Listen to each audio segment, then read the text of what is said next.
Apakah sudah kelihatan? Sudah ya, alhamdulillah. Baik, bismillahirrahmanirrahim. Kita akan lanjutkan eh, pembelajaran kita tentang mulai tertib keislaman dan sebagaimana eh, apa agenda kita ataupun kode etik kita Ustaz akan ingatkan lagi bagaimana pembelajaran cara belajar kita, yaitu simak dengan tenang dan dalam memahami soal yang akan nanti kita bahas akan saya bacakan. Kemudian ketika soal dibacakan, dicerna dengan teliti sambil berusaha untuk menjawab secara spontan dalam pikiran. Jadi pikirannya menjawab masing-masing. Oh ini.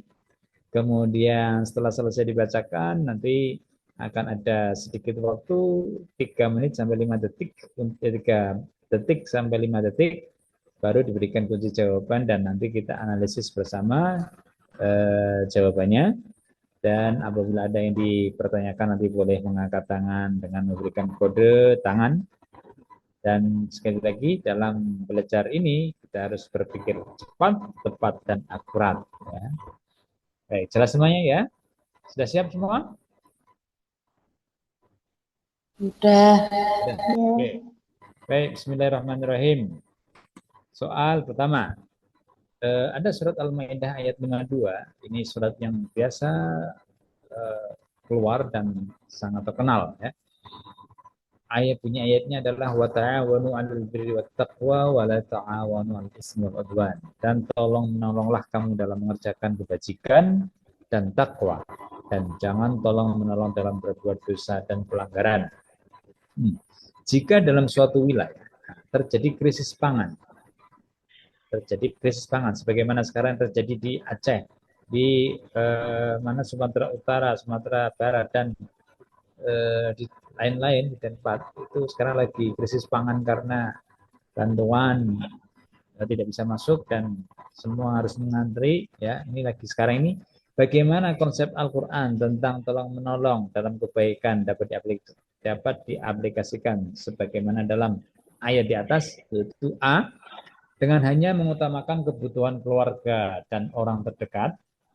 B, dengan membantu mendistribusikan bantuan tanpa membedakan status sosial. C, dengan mengirimkan bantuan hanya kepada umat Islam.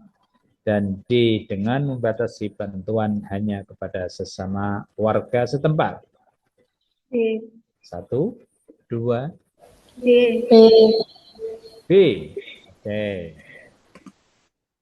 Oke, betul sekali ya. Tolong menolong itu tidak membedakan status agamanya apa. Ya, apalagi bencana nasional atau bencana global. Ya, tentu nggak harus mendahulukan mana agamanya apa, tapi semua harus mendapatkan perlakuan yang sama dan tidak dibeda-bedakan.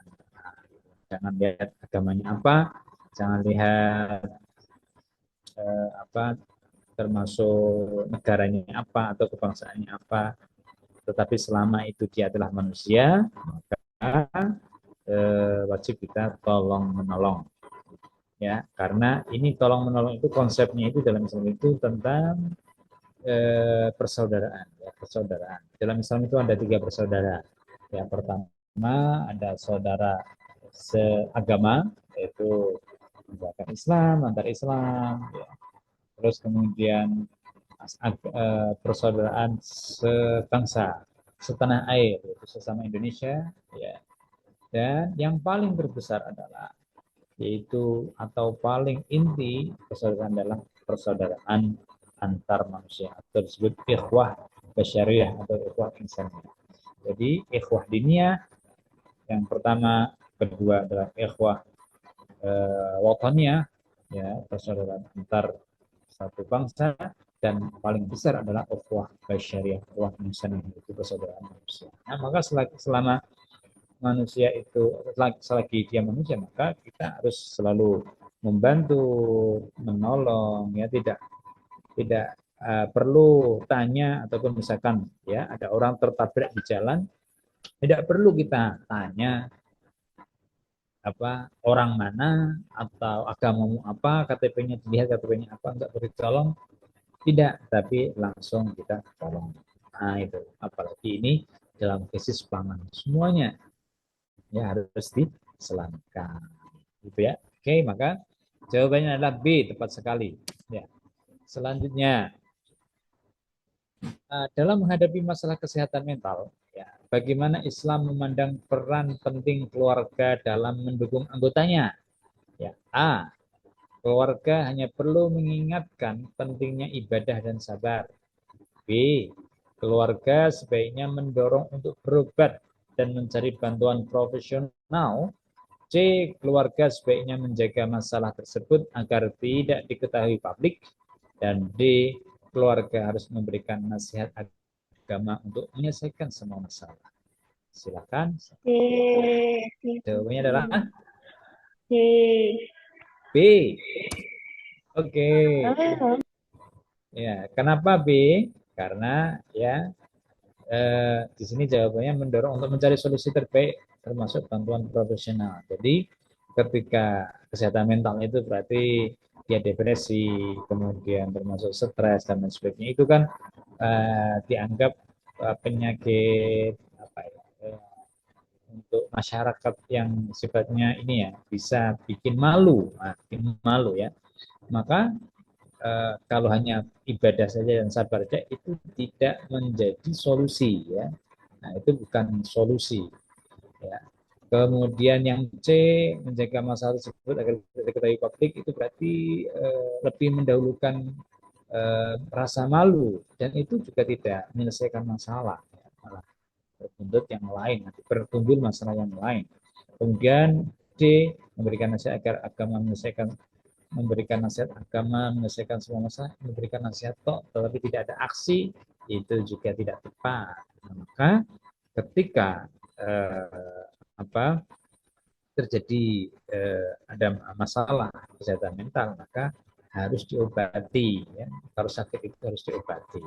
Nah, dan mencari obatnya, mencari yang ahli ataupun yang profesional. Jangan yang tidak ahlinya kita berbuat bisa salah. Ya.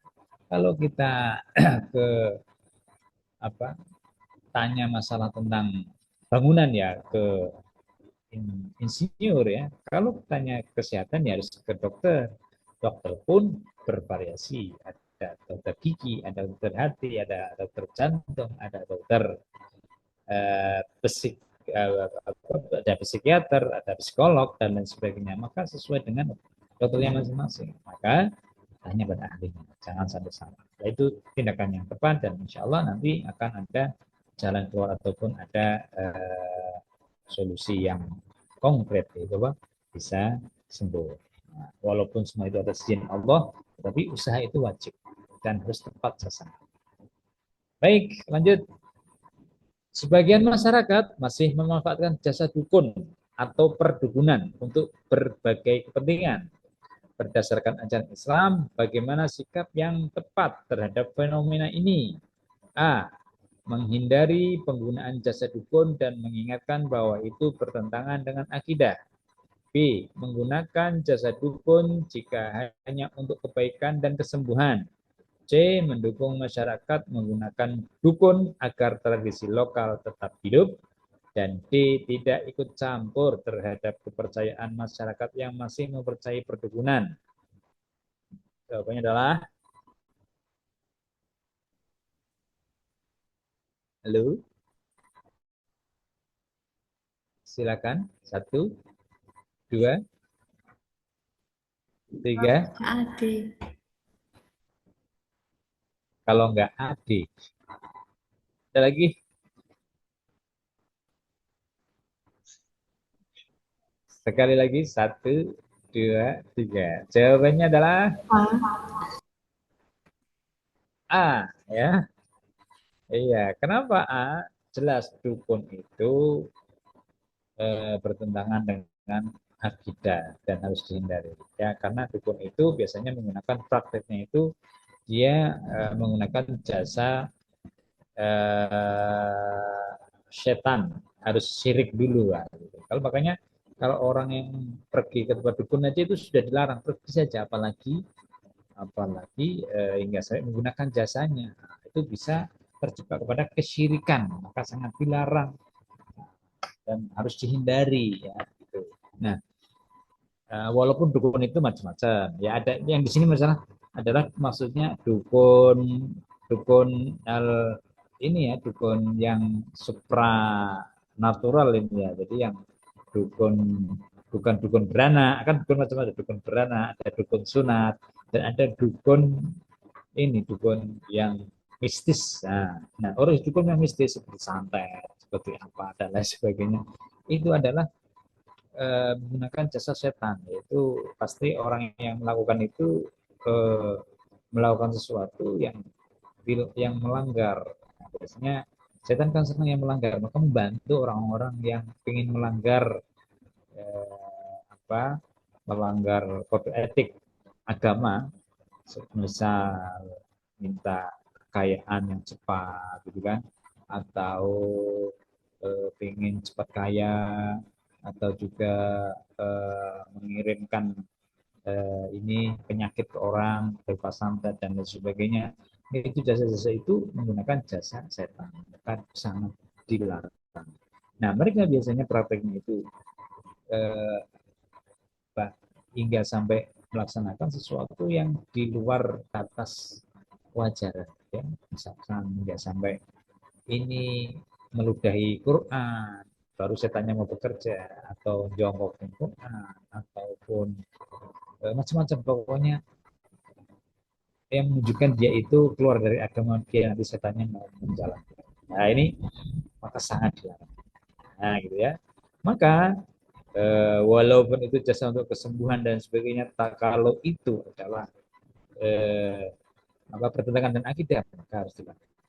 Nah, kemudian menghidupkan lokal, walaupun itu mungkin ada warisan tradisi, tapi ketika tradisi lokal tersebut itu bertentangan dengan norma-norma agama, ya, ya bertentangan dengan akidah yang sahih, maka harus dilarang. Ya. Kemudian tidak ikut campur dalam kepercayaan, ini berarti bersifat antipati ataupun apatis. Ya, maka acuh tak acuh, dan ini tidak sesuai dengan prinsip-prinsip sikap sebagai seorang seorang muslim atau mukmin ketika menghadapi suatu masalah. Ya, orang itu harus peduli, ada rasa peduli dan ada komitmen tanggung jawab, dan juga sesuatu yang dia pegang apa, dan tidak boleh sebenarnya itu menjauh ataupun tidak ikut campur kalau jelas itu perkara-perkara yang dilarang. Harus ada sikap, ya, sikap yang jelas. Maka jawabannya adalah A, betul sekali. Kita lanjut. Bagaimana sikap Islam terhadap globalisasi yang banyak mempengaruhi budaya di Indonesia, terutama terkait gaya hidup materialistis. Nah, gaya materialistis itu berarti segala sesuatu itu diukur dari material, dari eh, harta, dari benda, dari keduniawian. Nah, materialistis itu keduniawian, bersifat keduniawian. Ya, bagaimana Islam memandang hal tersebut? A. Menerima semua aspek globalisasi agar dapat beradaptasi dengan zaman. B. Menolak globalisasi sepenuhnya karena dapat mengancam nilai agama. C. Memilih dan menyaring budaya yang sesuai dengan nilai Islam. Dan D. Mengikuti semua tren global tanpa membedakan baik ataupun buruk. Jawabannya adalah C. Bagus sekali ya. Bahwa Islam itu mengajarkan untuk menyaring budaya dan gaya hidup sesuai dengan agama. Kita boleh masyarakat itu secara sosial itu terus akan berkembang dan terus berakulturasi, berkumpul dengan budaya-budaya yang lain, bersinggungan ya, dengan eh, apalagi zaman sekarang sudah tidak ada sekat lagi, semua sudah ada di tangan melalui gadget masing-masing dan informasi begitu santer, sehingga budaya yang lain itu gampang masuk ya. Maka eh, tak heran jika orang kampung tetapi pakaiannya seperti orang barat, rambutnya pirang gitu kan, terus pakai gaya-gayanya pun gaya-gaya orang luar, padahal orang kampung pelosok. Nah, karena mereka tahu informasi itu. Nah, Kemudian dengan pakaian ya, yang sekarang karena kalau di kampung dulu itu pamali kalau buka-buka sekarang itu pakainya di kampung pun sudah ya, sudah ada belahan kaki dan belahan dada dan lain sebagainya. Nah, itu budaya-budaya dari luar sebetulnya yang masuk ke kita. Nah, hal begitu itu harus kita rajin-rajin ataupun harus kita pintar untuk menyaring mana yang tepat untuk kita lakukan. Kalau itu baik, kita laksanakan. Contoh yang baik ya di luar itu di orang Arab ya ada budaya orang Arab itu suka silaturahim, suka apa bertukar hadiah itu baik. Oh tidak salah kita adaptasi gitu kan, bisa kita adopsi budaya tersebut. Tapi yang jelek-jelek seperti kita hindari ya, maka jawabannya adalah C, betul sekali.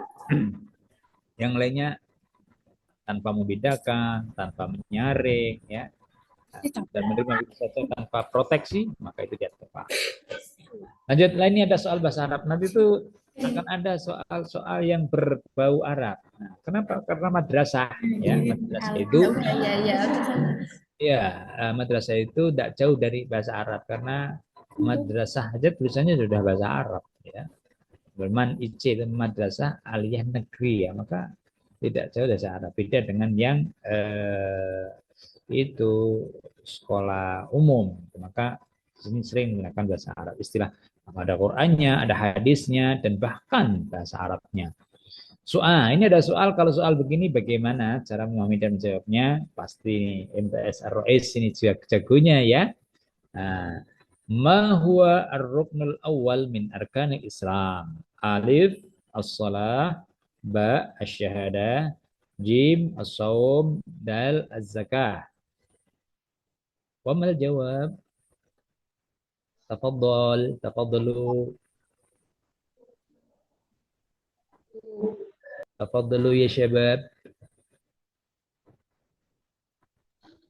BBB. Ma huwa al-jawab? Syahadat. Syahadat. Apa? B. Irfa'is saut, irfa'is saut. Suaranya ditinggikan. Apa? Syahadat. Syahadat. Syahadat. Syahadat. Pak ya, oke Pak. Oke, jawabannya adalah sahih, Pak ya.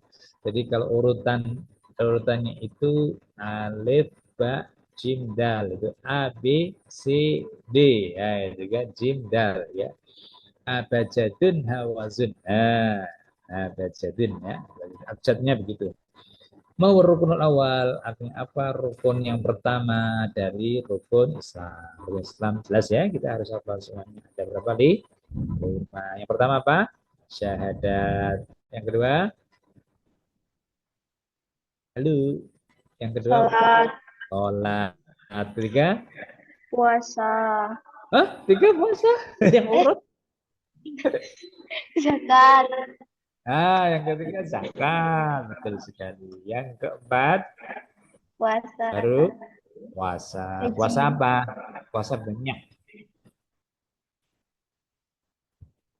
Maksudnya puasa apa? Puasa yang wajib ya, puasa Ramadan. Dan yang kelima adalah apa? Haji. Ya, itu rukun Islam. Kalau rukun iman berapa rukun iman? Halo, rukun iman berapa? Ini pada beriman kan? Ini semua ROS pada beriman kan? Naam, naam. Berapa? Berapa?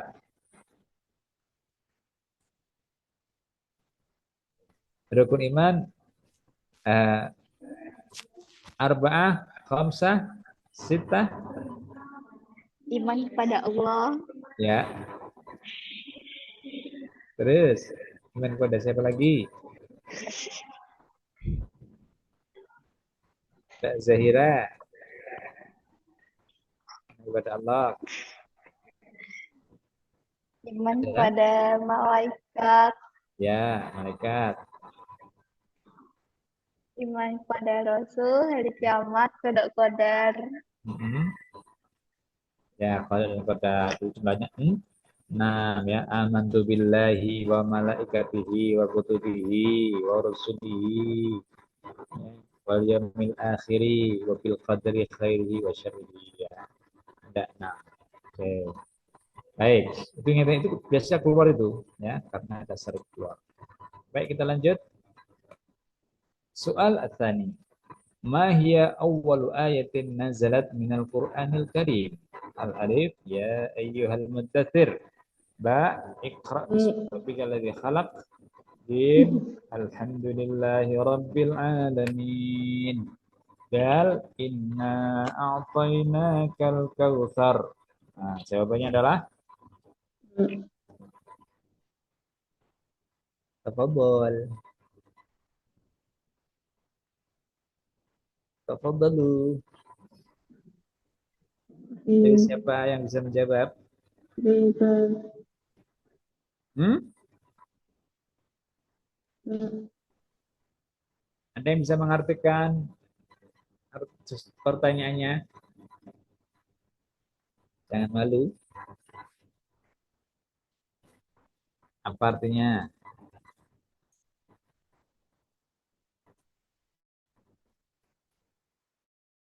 Mahya awwalu ayatin. Ya, awal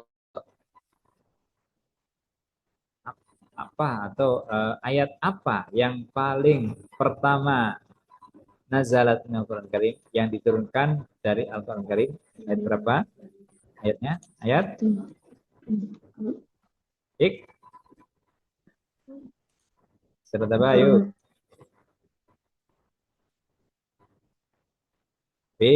Oke. Iqra bismi rabbikal ladzi khalaq. Ya, betul sekali. Jawabannya adalah B ya. Iqra bismi rabbikal ladzi khalaq. Awal ayat yang paling pertama kali diturunkan di Al-Quran adalah surat Al-Alaq. Iqra bismi rabbikal ladzi khalaq. Ya, maka jawabannya adalah B. Kalau yang pertama surat Al-Dasir, setelah itu ya yang jim alhamdulillah itu Fatihah di awal asur, di awal mushaf ya. Inna ataina nasr al-kausar, tidak ya, maka jawaban dari Iqra diturunkan surat Al-Alaq 5 ayat pertama diturunkan di Gua Hiro ya, di Gua Hiro ketika Nabi bertahanus di Gua Hiro ya, kemudian datang malaikat Jibril menurunkan ayat Iqra bismi rabbikal ladzi adalah B. Oke, lanjut. As-soal tsalis. Ma hiya aqsa muddatin lin nifasi hasabal fiqhil islami? Al-alif asyratu ayyam, al-ba thalathuna yawman, jim arba'una yawman, dal sittuna yawman. Silakan dijawab.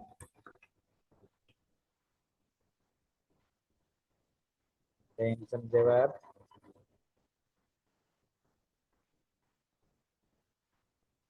Aduh.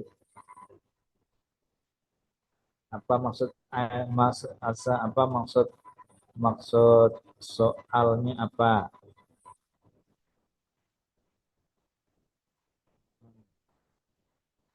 Yuk, enggak satu, dua,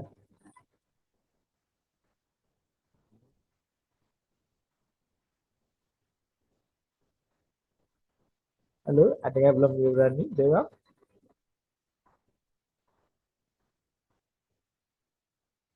Aduh. Nah, ini wes tak terjemahkan ya. Mahya aqsa mudah ya. Berapa lama ya? Mahya aqsa atau apa paling lamanya masa uh, nifas ya, masa nifas. Nifas itu adalah orang yang melahirkan ya, darah yang dikeluarkan oleh seseorang karena melahirkan bayi, itu nifas, darah nifas namanya. Asabal fikih Islami menurut fikih Islam. Jawabannya adalah 60 hari. 60 hari. Bukan. Paling lama berapa? 60 hari.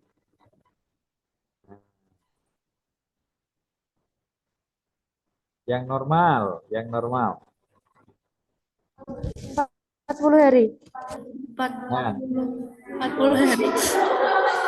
40 hari. ya 40 hari. 40 hari. Oke, kalau normal 40. Nah, Bapaknya aja enggak perempuan. baik, lanjut. Nah, ini dia. Man huwa as-sahabi alladzi luqiba bi sayfillahil maslul. Alif Umar bin Khattab, Ba Khalid bin Walid, Jim Osman bin Affan, Dal Ali bin Abi Thalib. Ayo, siapa yang menjawab? Satu, dua, tiga. Man huwa as-sahabi? Siapakah sahabat? Alladzi luqiba, yang dilakobi ataupun yang dijuluki bi sayfillahil maslul, dengan julukan Saifillah, pedang Allah al-maslul yang terhunus. Ayo, siapa? Siapa? Satu, dua, tiga, empat, lima. Ya, siapa? Gak ada yang berani jawab? Tidak apa-apa, salah, tidak apa-apa. Jawabannya adalah siapa? Jawabannya adalah B. Khalid bin Walid. Ya, Khalid bin Walid. Khalid bin Walid itu adalah panglima perangnya Kanjeng Nabi. Ya, dulu itu dia itu yang mengalahkan pasukan Nabi yaitu di perang Uhud. Ya, waktu itu beliau itu masih musyrik, masih masih belum masuk Islam, seorang pemuda yang jujur, gagah berani dan luar biasa. Gara-gara di perang Uhud tersebut para sahabat itu tidak mengikuti instruksi dari Nabi bahwa dia itu harus dijaga di atas. Sebetulnya di perang Uhud itu umat Islam sudah menang, kemudian ada yang ditugaskan di atas bukit untuk menghadang pasukan yang datang. Itu sudah menang, sudah mundur, kemudian pasukan muslimin itu mengejar untuk mengambil jarahannya dan dari belakang, dan yang di atas pun ikut turun padahal sudah disuruh Nabi untuk jaga, tapi mereka juga ikut turun untuk ingin takut kehabisan harta rampasan. Nah, ya, dari belakang Khalid bin Walid pada waktu itu dengan pasukannya berkuda membabat habis, dan pada waktu itu umat Islam kalah perang ya gara-gara Khalid bin Walid. Nah, kemudian setelah kejadian tersebut, Khalid bin Walid itu melihat ada perjanjian-perjanjian, ada perjanjian dengan kaum muslimin, dan mereka melihat bahwa Khalid itu melihat umat Islam itu bagus perilakunya, uh, bagus perilakunya sehingga menyentuh hati Khalid dan akhirnya masuk Islam. Itu Khalid bin Walid. Nah, setelah itu dia jadi panglimanya perang dan tidak terkalahkan. Nah, itu Khalid bin Walid. Pertempuran apapun dia nggak pernah kalah, itu Khalid bin Walid. Ya. Nah, kalau Ustaz Umar bin Khattab itu khalifah yang ke berapa? Umar bin Khattab adalah khalifah yang kedua, ya. Beliau jadi khalifah kedua setelah menggantikan Abu Bakar. Nah, dia yang punya ide pengumpulan Al-Quran, ya, di zaman Abu Bakar. Pengumpulan mushaf Al-Quran itu dari Umar bin Khattab. Kemudian yang Jim Utsman bin Affan adalah khalifah yang ketiga, dan beliau yang membuat menggandakan ataupun yang menyalin Al-Quran jadi dengan tulisan Rasul Utsmani, sehingga terkenal dengan Rasul Utsmani di zaman beliau itu beliau yang menyebarkan Al-Quran ke seluruh pelosok negeri setelah disalin, dan beliau yang membuat panitianya. Ketua panitianya adalah Zaid bin Sabit, yaitu Utsman bin Affan di zaman Sayyidina Utsman, sehingga musabnya itu dapat disalin dan dikirimkan ke negara-negara seperti ke mana, Basrah, Kufah, kemarin ke Makkah, ke ya mana, ke Syam. Nah, itu melalui tangan Utsman, sehingga terkenal sampai sekarang dengan Rasul Utsmani. Kemudian Ali bin Abi Thalib adalah khalifah ataupun pemimpin Islam yang khalifah yang keempat setelah Utsman bin Affan. Beliau adalah mantunya Nabi dan termasuk sepupu Nabi. bin Abi Thalib. Abi Thalib adalah pamannya Nabi. Itu ya, 4 tokoh ini. Nanti apabila keluar, kadang salah satunya bisa ada gambarannya. Baik, lanjutlah ini kita. Lanjutkan.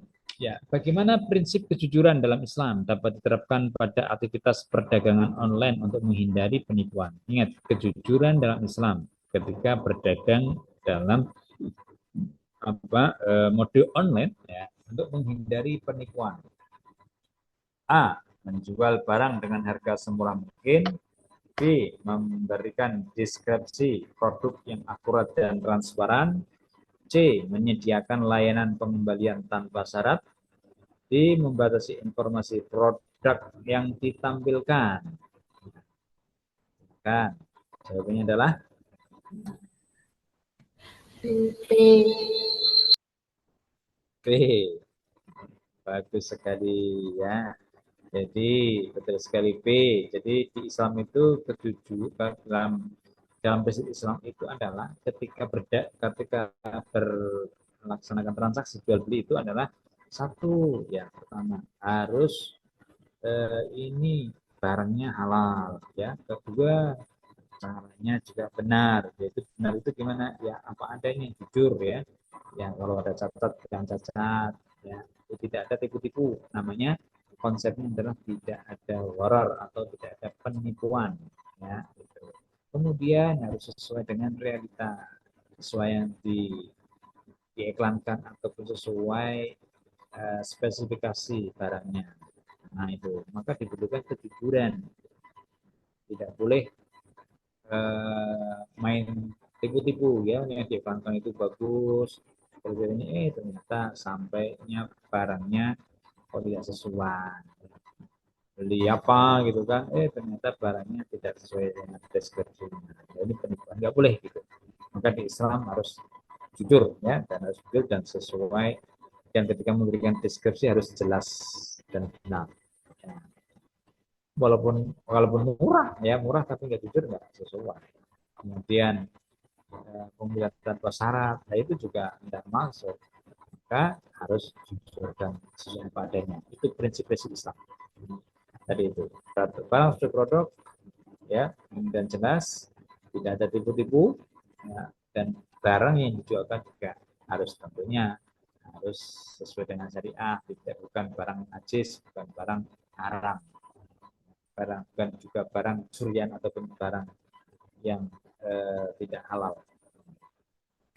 Itu prinsip-prinsipnya. Nah, sekarang ini. Konsep zakat dalam Islam mendorong distribusi kekayaan yang adil. Ya, jadi zakat Islam itu untuk keadilan ya, untuk distribusi kekayaan yang adil. Bagaimana kebijakan zakat dapat membantu mengurangi kesenjangan sosial di Indonesia? A. Dengan memusatkan zakat hanya untuk pendidikan. B. Dengan membagikan zakat hanya kepada kaum fakir. C. Dengan memberikan zakat secara berkala dan merata kepada seluruh penerima.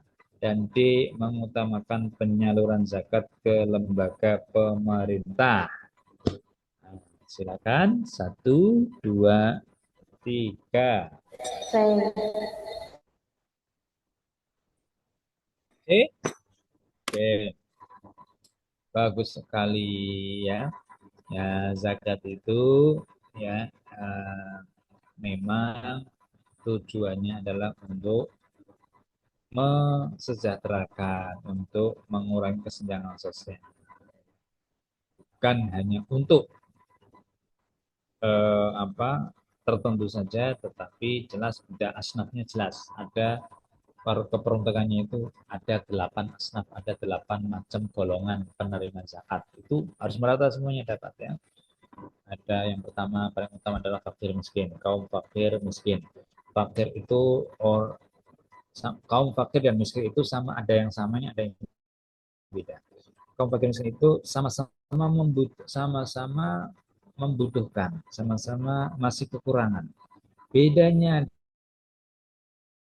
adalah kalau kaum fakir itu lebih ataupun masukannya sangat-sangat sedikit. Jadi yang paling darurat untuk disamakan kaum fakir ya.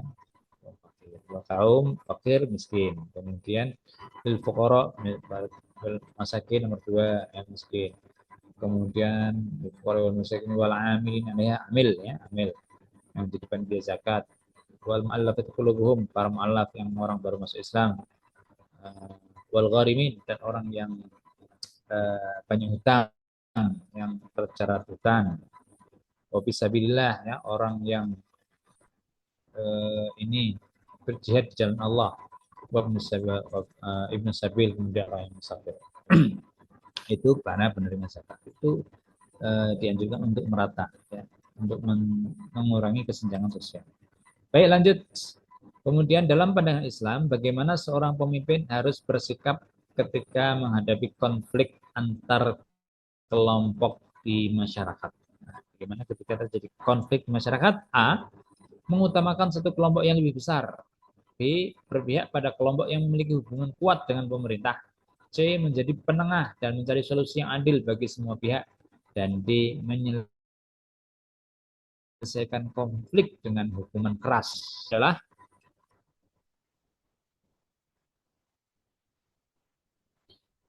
Halo, silakan 1, 2,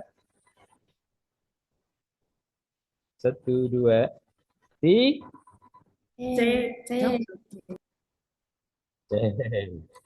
Bagus sekali ya. Nah, jadi ketika terjadi konflik masyarakat, jangan cari yang paling besar, yang atau yang paling kuat, itu tidak ya.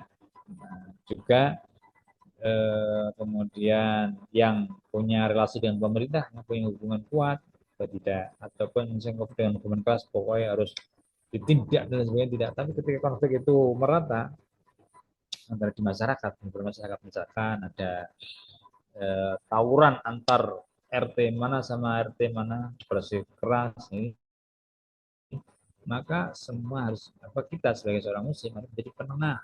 Nah, tidak boleh pihak sana sini, harus jadi adil, harus memberikan solusi dan mencari solusi yang semua pihak itu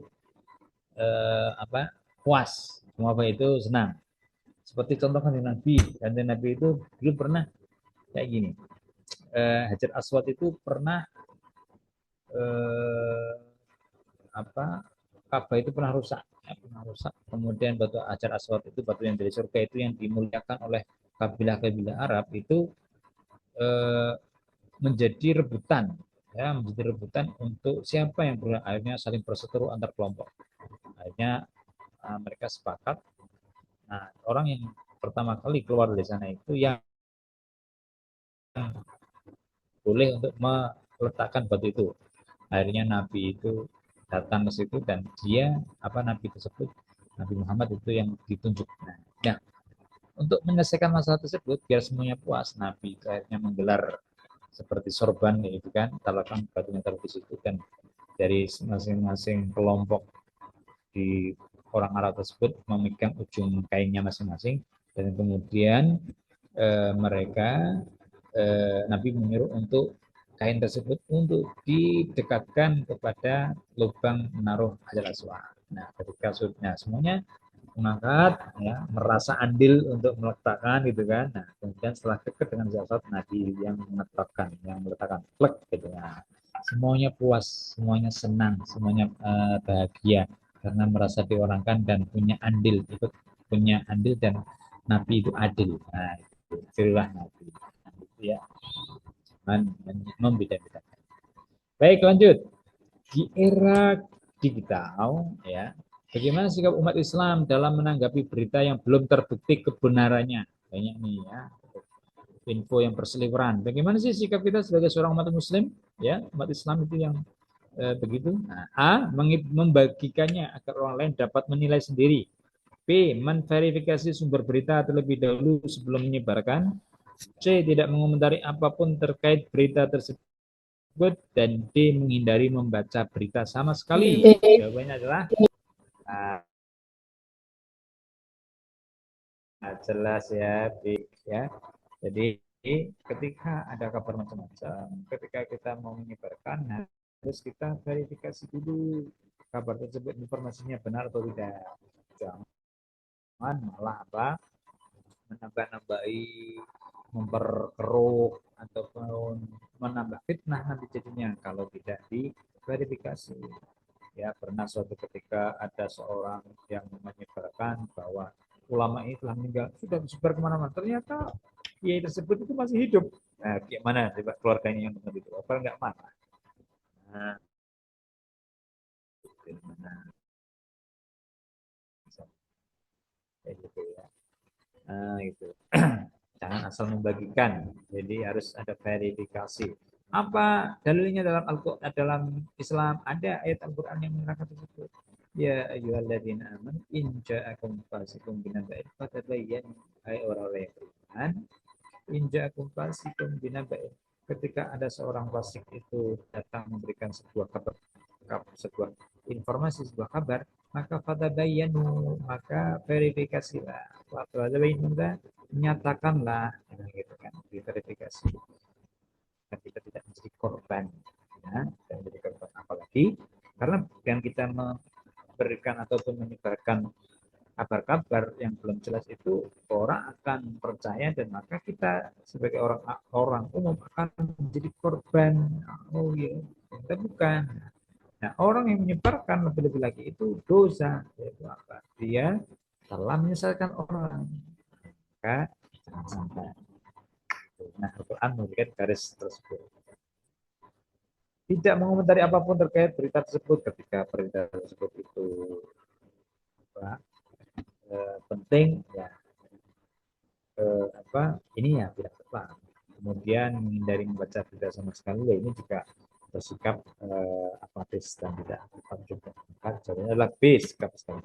Lanjut, bagaimana prinsip musyawarah? Nah, bagaimana prinsip musyawarah dapat diterapkan dalam pengambilan keputusan perusahaan yang memiliki karyawan dari berbagai latar belakang agama? A. Mengutamakan pendapat karyawan yang lebih senior. B. Menyepakati keputusan hanya di kalangan pemimpin. C.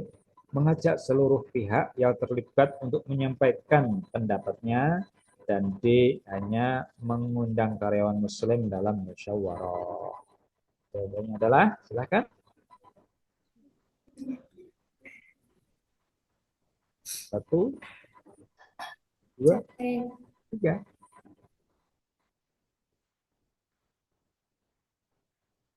Musyawarah karyawannya berbagai latar belakang. Bagaimana caranya?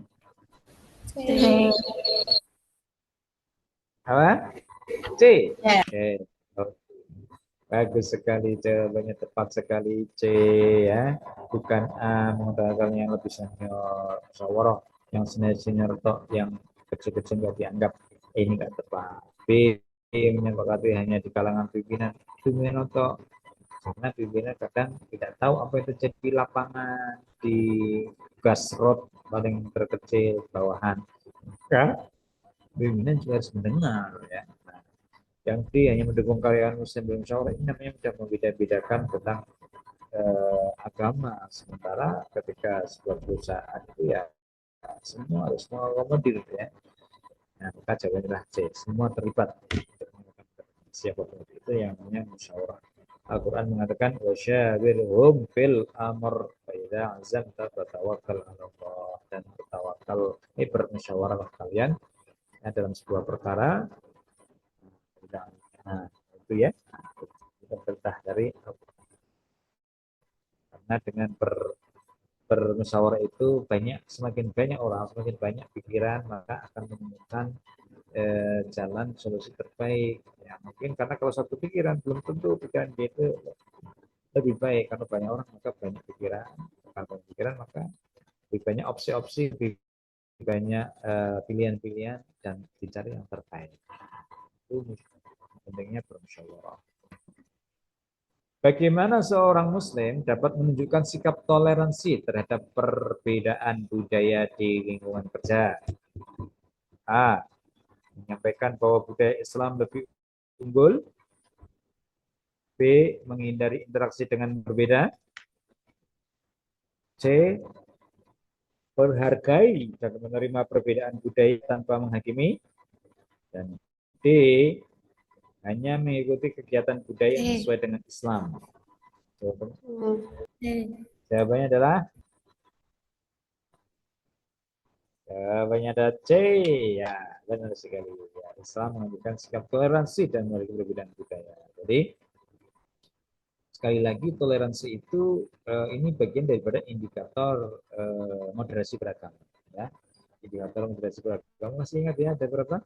Ada yang Kementerian Agama itu ada 4, harus hafal ini. Pasti biasanya keluar, kan? Satu itu sikap toleransi. Kedua, anti kekerasan. Ketiga, berwawasan kebangsaan.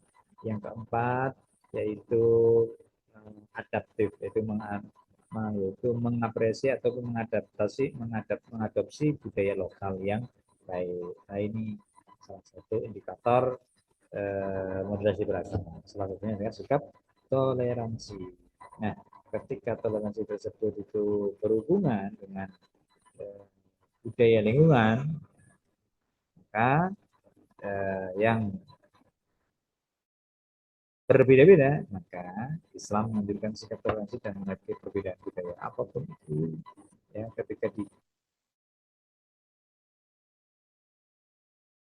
demonstrasi orang di sebuah perusahaan ataupun di sebuah lembaga, ya, itu ada orang macam-macam, misalkan ada orang eh, ada orang Jawa, ada orang Aceh dan sebagainya yang macam-macam itu mereka punya bawaan budaya sendiri itu, maka kita perlu hormati itu, ya. Itu namanya sikap menghargai, itu adalah sikap toleransi. Nah, sikap membiarkan, memberikan kesempatan orang lain untuk melaksanakan melaksanakan sesuatu yang ia yakini, yang ia pegang, itu merupakan sebuah sikap namanya toleransi, ya. Baik, lanjut. Maka jawabannya lanjut. Sarap lagi, ya. Ma hiya awwalu suratin fil Qur'anil Karim? Ah, alif suratul Baqarah, ba suratul Fatihah, jim suratul Ikhlas, dal surat An-Nas.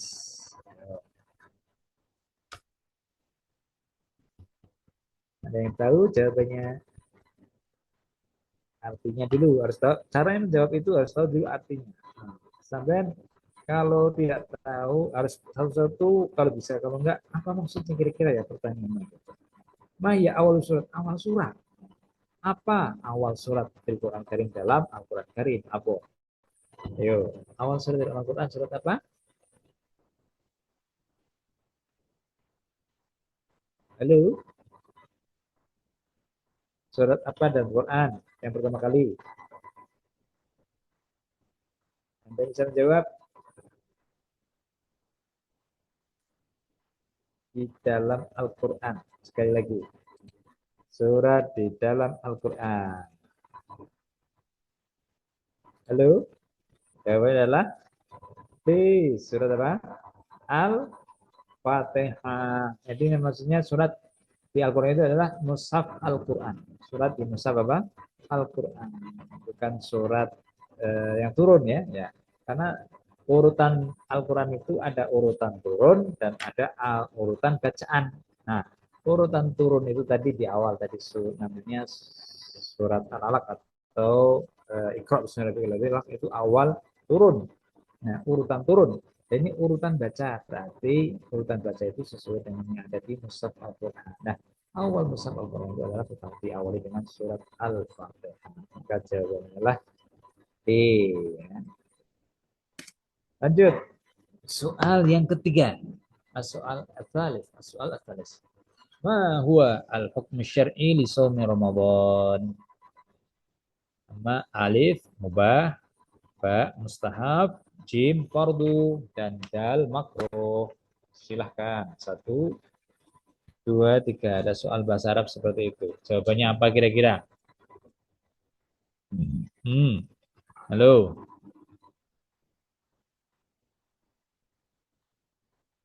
Boleh ditulis kalau malu, boleh ditulis. Oh, jawabannya C. Oke, maka kita lihat ya. Jawab betul sekali. Jawabannya adalah jim atau C, yaitu apa? Fardu. Ma hukmu syar'i. Apa hukumnya menurut syarak untuk puasa Ramadan? Maka hukumnya adalah fardu. Fardu itu adalah wajib. Mubah ya tengah-tengah. Mustahab itu sama dengan sunnah. Ya makruh ya makruh. Fardu itu sama dengan wajib.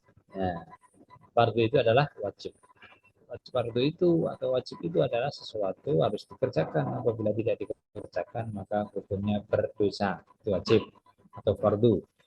Kemudian mustahab atau sunnah itu adalah sesuatu yang apabila dikerjakan mendapatkan pahala dan bila ditinggalkan ataupun tidak dikerjakan tidak apa-apa. Ya, makruh sesuatu yang apabila ditinggalkan mendapatkan, tapi bila dikerjakan tidak apa-apa. Tetapi tidak disukai Allah Subhanahu wa taala. Itu namanya apa? Makruh. Sementara mubah itu perkara yang boleh ya. Boleh itu dilakukan tidak apa-apa, nggak dilakukan juga tidak apa-apa. Mubah itu sama dengan jawaz, mustahab itu sama dengan sunnah, fardhu itu sama dengan wajib, makruh itu ya makruh. Nah, makruh itu adalah yang disunnahi Allah Subhanahu wa taala. Maka jawabannya adalah jim. Betul sekali. Soal yang keempat. Man huwa khatamul anbiya'i wal mursalin? Alif Musa alaihissalam, Ba Isa alaihissalam, Jim Muhammad sallallahu alaihi wasallam, dan Dal Ibrahim alaihissalam. Ya kan, bisa dipilih jawabannya, bisa diketik, boleh. Ya, yuk siapa yang menjawab? 1, 2, 3. Jawabannya adalah C. Oke, Muhammad sallallahu alaihi wasallam. Sahih. Jawabannya adalah C ya. Yang artinya adalah man wa khatamul anbiya. Siapakah khatamul anbiya itu penutup para nabi. Ya, khatam itu penutup ya. Penutup para nabi dan para utusan. Jadi siapa? Nabi Muhammad sallallahu alaihi wasallam. Kalau Nabi Ibrahim itu adalah bapaknya para nabi, disebut bapaknya para nabi. Abul Anbiya, julukannya Ibrahim itu Abul Anbiya, bapaknya para nabi. Kalau Musa itu cucu daripada cicit daripada Nabi Ibrahim. Ya. Isa itu dari masih keturunan Bani Israel. Ya. Musa juga Bani Israel. Jadi Nabi Ibrahim itu disebut Abdul Anbiya. Nabi Ibrahim, Abdul Anbiya, kemudian punya anak namanya Ismail sama Ishak. Ya, punya Nabi Ismail sama Ishak. Nah, Nabi Ismail ini tidak menurunkan bangsa Arab. Tidak ada Nabi selama itu. Di akhir bangsa Arab itu Nabi Muhammad itu dari turunan Nabi Ismail. Nah, Nabi Isa itu menurunkan Yakub. Yakub itu disebut Israel. Isra itu adalah hamba, El itu adalah Tuhan, hamba Tuhan. Nah, Yakub. Nah, anaknya Nabi Israel itu ada 12. Ya, salah satunya adalah Nabi Yusuf, ya, Nabi Yusuf. Nah, kemudian salah satunya juga Yahuda. Nah, Yahuda itu menurunkan Yahudi, kaum Yahudi. Yang disebut semua itu Bani Israel. Nah, Nabi Musa itu dari Bani Israel, keturunan dari Bani Israel. Nabi Isa, kemudian itu pun dari Bani Israel, masih. Nabi Musa mendapatkan wahyu, ya, kitabnya, kitab Taurat, umatnya namanya Bani Israel, atau agamanya Yahudi, orang-orang Yahudi itu. Kalau agamanya sebetulnya agama Tauhid. Nabi Musa itu agamanya Tauhid mengajak. Nah, Yahudi merupakan sebetulnya bukan agama, mereka pun merupakan suku, tapi kemudian diselewengkan ajaran Nabi Musa tadi itu sehingga membentuk ajaran baru. Nah, namanya ajaran Yahudi. Kitabnya, walaupun kitabnya masih utuh, yaitu kitab Taurat. Adapun Isa itu dari keturunannya masih keturunan dari Israel, itu Nabi Isa diutus kemudian diberikan kitab namanya kitab Injil, ya. Nah, ya, sementara dari keturunannya Nabi Ibrahim yang Nabi Ismail itu tidak menurunkan nabi, Ya, rata-rata nabi itu dari Bani Israel semuanya, rata-rata. Ya, rata-rata dari Bani Israel. Nah, untuk Nabi Ismail itu menurunkan bahasa Arab selama kurun waktu perjalanan ribuan tahun itu nggak pernah menurunkan nabi kecuali di bangsa Arab, yaitu Nabi Muhammad SAW sebagai Khatamul Anbiya, sebagai pe, pe, pe, pe, pamungkas para nabi, ya. Nah, itu terakhir, soal terakhir nih. Nah, hari ini terakhir ya. Ma huwal kitab al-munazzal ala Nabi sallallahu alaihi wasallam. Alif Taurah, Bal Injil, Jim Al-Quran, dan Dal Az-Zabur.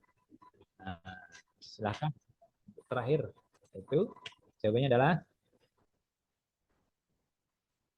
satu, dua, tiga. C. Nah, apa? Halo? Jawabannya adalah ya, betul sekali C, ya, Al-Quran Karim. Maksudnya apa? Pertanyaan adalah ma huwal kitabul munazzal ala nabi? Apa kitab yang diturunkan kepada Nabi Muhammad sallallahu alaihi wasallam? Jawabannya adalah tentunya kitab kita semua itu Al-Qur'anul Karim. Karena alif Taurat diturunkan kepada siapa? Nabi siapa? Nabi Musa. Injil diturunkan kepada Nabi Isa. Zabur diturunkan kepada Nabi Dawud. Al-Quran diturunkan kepada Nabi Muhammad. Untuk umatnya itu kita semua. Maka menjadi kitab suci kita Al-Quranul Karim. Maka dari sini Alhamdulillah tuntaslah sudah ya pembelajaran kita belajar Islam. Semoga dari latihan-latihan tadi itu akan keluar ya, dan semoga diberikan kelancaran dalam nanti ujian, dan dari adik-adik Arois semoga bisa lulus seleksi SNMPTN tahun 2026 ya, amin ya rabbal alamin. Demikian dari saya ya, mohon maaf apabila banyak kekurangan dan lain-lainnya ya, karena yang sempurnanya Allah Subhanahu wa taala. Wassalamualaikum warahmatullahi wabarakatuh. Waalaikumsalam warahmatullahi wabarakatuh.